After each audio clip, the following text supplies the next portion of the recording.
All right, everybody, I'm Luis Alvarez. I'm here with my friends at Mulhern Salon, doing a shoot for Kelly Baker, who is a phenomenal brow artist, and she's been educating me on what brows really bring to the picture. And even though it's hair, I never really thought about it a lot. And she's just obsessed. She's a Virgo like me, so really bad for both of us to be working on one thing together at the same time because we both are like obsessive about perfection.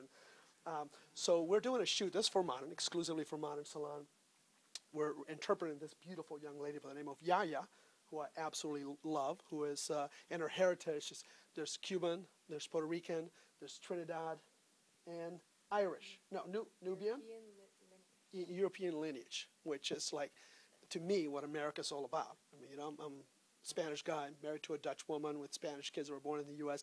I love that aspect of what America is all about. So we wanted to take an inspiration from a very Marilyn Monroe kind of look, and Kelly and I have been going back and forth on this, and she suggested that we would do for the modern look. For the modern look, we bleached the eyebrows, and that's what she did, and they look phenomenal. But now we're doing the period piece, and for the period piece, and you'll see later on what Yaya's hair really looks like, we made a wig, and Maggie Mulhern, who's a fashion beauty editor for Mulhern, a dear friend, asked me to just comment on what it takes to really create a beautiful wig that looks seamless.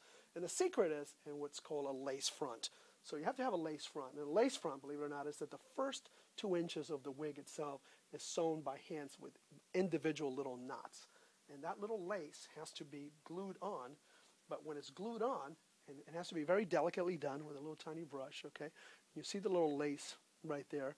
When you actually dab it, that lace pattern disappears, and then it looks just like the hair is growing right out of the model's hair, scalp, I'm sorry. So the hair looks like it's seamless into one. That little bit of shine that you see there will dry away, and then it just looks like that's her natural hair. It sounds like it's an easy thing to do, but it's not. You have to really be delicate and make sure that when you're gluing this, that you're really making sure that you're dabbing it only in this area, and that this is far enough forward that it's not interfering with her own hair. So you don't want to be gluing the wig to the model's own hair. You want to do it in the forehead, just in front of her hairline.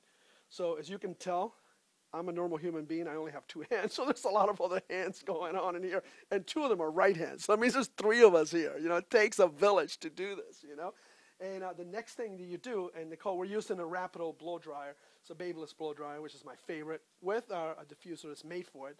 And using low heat and light airflow, what I'm going to do next, don't do it yet, now Nikki has said we're going to dry this in. So we do about 2 inches at a time, and then we dry that in before we move to the other. Thomas over here, who's our makeup artist, has been doing Yaya's makeup, and Nicole, who's been doing all the hairstyling, Nicole Gary, our Quash and Babyliss, show and education director. Thomas is an incredible hairdresser, but also an amazing, amazing makeup artist, and that's what he's doing here. And so then he's holding this so that the stretch is perfect all the way around. But we do it in 2-inch segments at a time, and then we blow it dry. And that's Kelly Baker right back there, guys. She is the artiste that's inspired this entire shoot, And I'm just so honored to work with her. This is like really, really cool stuff for me, especially expanding into new ground. I always love that, so it's been very cool. So now Nicole's going to dry it, and that's it, and we'll show you the finished look. Thank you, Mulhern. Thank you, Maggie. Thanks, Angela. You guys are the best.